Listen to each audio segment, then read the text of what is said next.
This is Afghanistan. This is Afghanistan. I have never. This is a 55-meter Buddha. Never in 1,000 years would I have expected to be taking selfies and shaking hands with the Taliban. Does it get any prettier than this?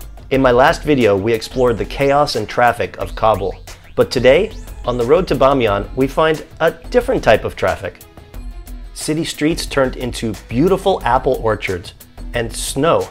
Lots of it. This is the highest point we're going to reach today on our way down to Bamyan, and it couldn't be prettier weather. Look, there's Mahdi in the background, just kind of taking it all in.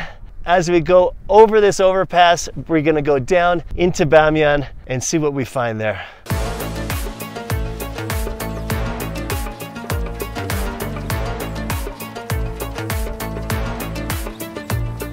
Holy cow, what a difference 15 minutes makes. We have left the snowy mountains far behind, and now we're in this awesome green valley with these incredible rock formations in the background.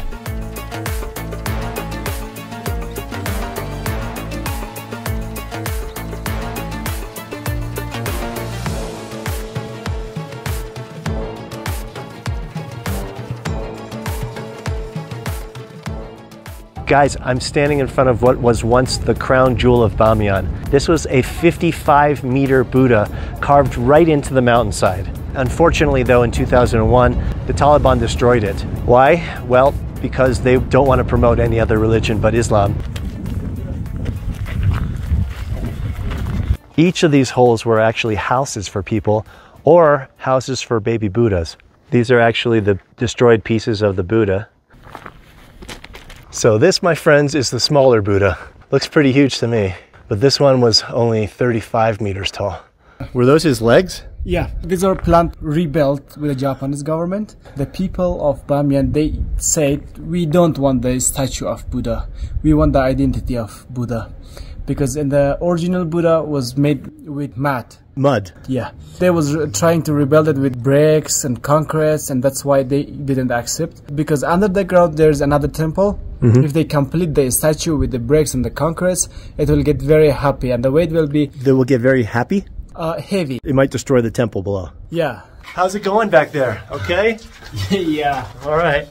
Don't hurt yourself. Oh my God, look at the view. Every place we go has a great view of the mountains. Take a look around here. Each and every one of these enclosures had a Buddha. So you had one Buddha, two Buddhas, another Buddha where Mahdi's standing. Even up top, Buddha. This is a 2,000-year-old painting of Buddha throwing something. The Taliban, when they came and destroyed things, they took off the head.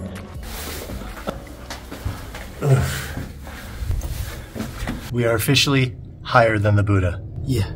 It's really low here. You gotta watch your head. If you use your imagination, you could see the eyes, the nose, and the mouth of the female Buddha. Some guys with guns just arrived. I think that means it's time to go. Are you from America? America, yes. Teshakur. We're closing the place down.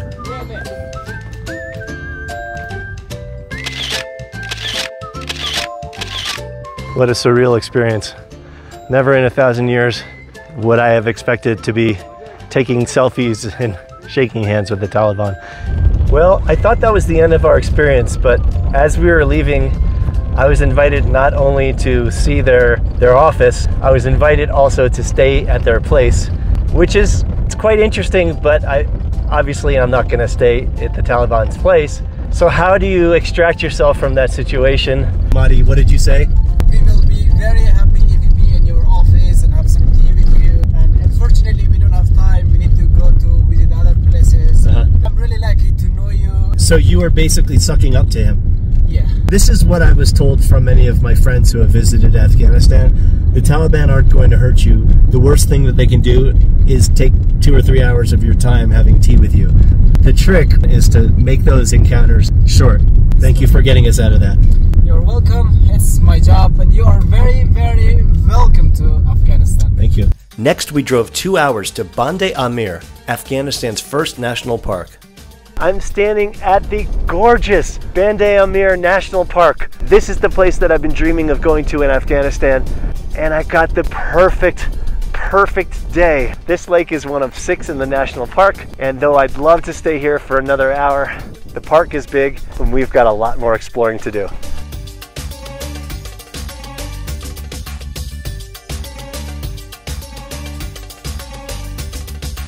We've just passed the Taliban checkpoint.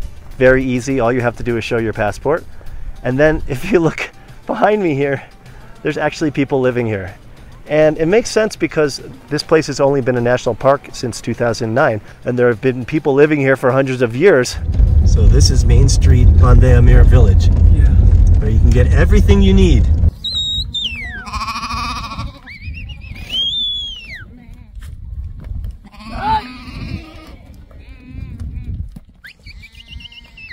Hey! Salam. Yes, man! Salam alaikum! This guy here has got a large group of cattle right with Bande Amir in the background. Will you ask him if he loves working here? Oh, this is his job. He's a shepherd here. But he's got this incredible location. You've got the lake, you've got the mountains. It's amazing. Does he appreciate it? Yes, he loves this place. How big is his herd?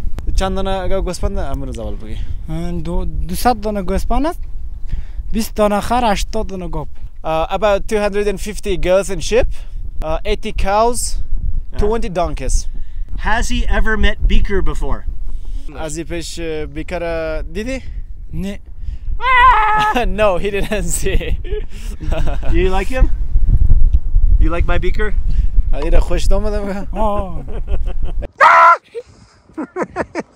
How old are they? About 12 years old. This little guy's 12? Yes. And this guy here? 18 years old. 18 years old. And how long has he been working right here in Bande Amir? 3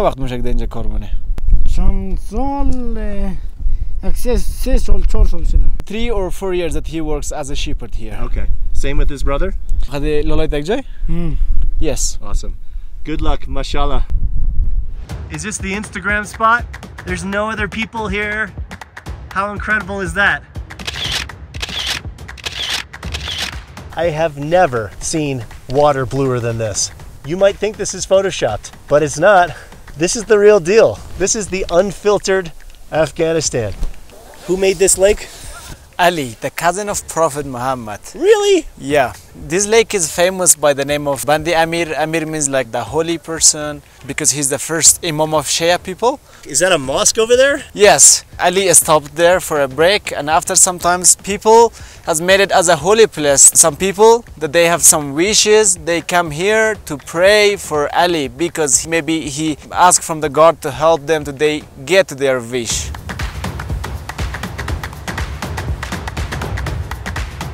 It's 5 o'clock and the weather's changing quickly. Is that a waterfall?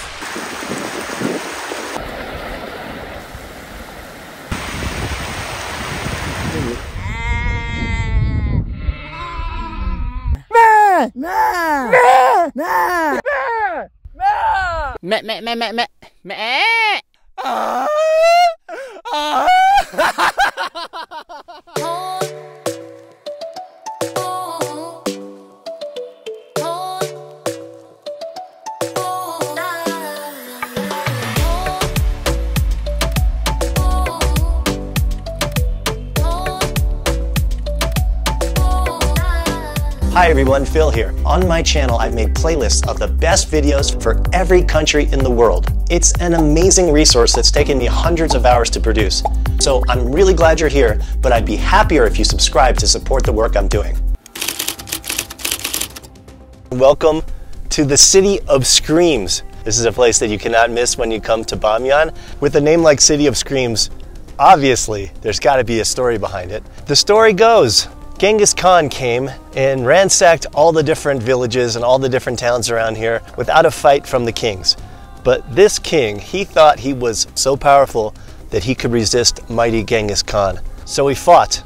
He fought well. Ghengis Khan did not like losing some of his own men. So when Ghengis Khan ultimately prevailed, he came into town and killed basically everyone. And that's why it's called the City of Screams. Let's go. What's the altitude here? Over 3,000? Over 3,000. I can feel it, my friend. We're just at the bottom. We've barely climbed anything and already I'm just like blown away. I mean, look at this place. This is Afghanistan. This is really Afghanistan.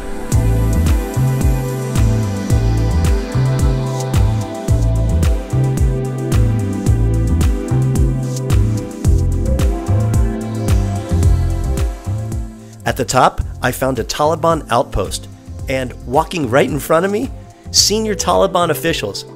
Thank you. Thank you very much. Lovely place this is. And I have to say, it went pretty smoothly, with the exception of they would not take a photo with Beaker. Fair enough. Each one of these little holes was a room here, and one of them was the king's room. None of them survived, unfortunately. This is a place where opposition forces in the Civil War were hanging out to get a better view of the enemies that may be attacking. Yes, the Mujahideen was staying here to control all the city. Parkour! Parkour! Parkour! Parkour! I dare you to parkour your way all the way down the mountain. No, I can't do it. I would not recommend that, my friend.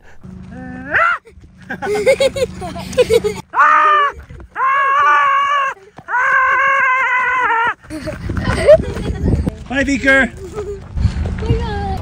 Our next stop was Shahr-e-Zohak, a super unique red fortress.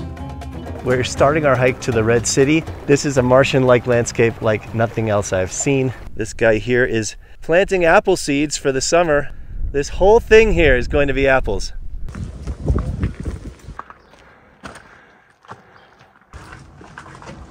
Incredible up here. And we're the only ones. Not too many tourists in Bamyan these days. Good for me. Bad for them. It's an amazing place.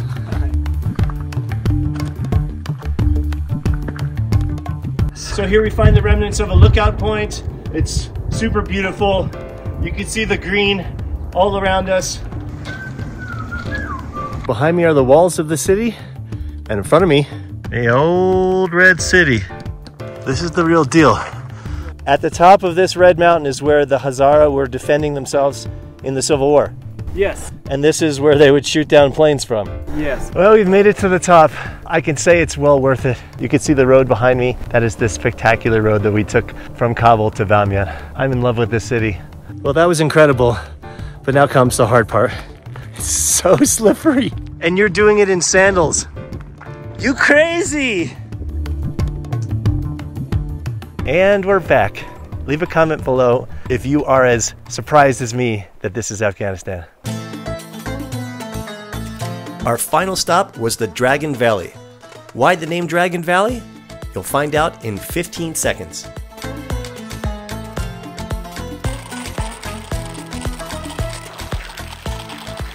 I'm standing in front of the mouth of the dragon. 1100 years ago, Ali came to spread Islam here, and there was a dragon here tormenting the people. Legend has it that Ali came and he slayed the dragon, turned the dragon into stone, and that's what you see behind me. But the most important thing is that the dragon is still crying, and has been crying for 1100 years. All this white stuff, it's salt. It's the tears of the dragon. Still, after 1100 years, the dragon is still crying. What we're looking at right here are the teeth of the dragon. And if you look all out over the valley, the mountains are brown. And legend tells it that that's because the dragon spit out so much fire that he turned the entire valley brown. And there it is, the end of day 3 in Afghanistan. And what a day it was. We saw so much beautiful nature today. I know most of you won't ever come to Afghanistan. That's why I'm so happy to be able to share this with you and show you that it's one of the most brilliant and beautiful places I've ever seen. If you've watched the video this far, you know what to do. Like and subscribe, and to check out another video from Afghanistan, click here. Cheers.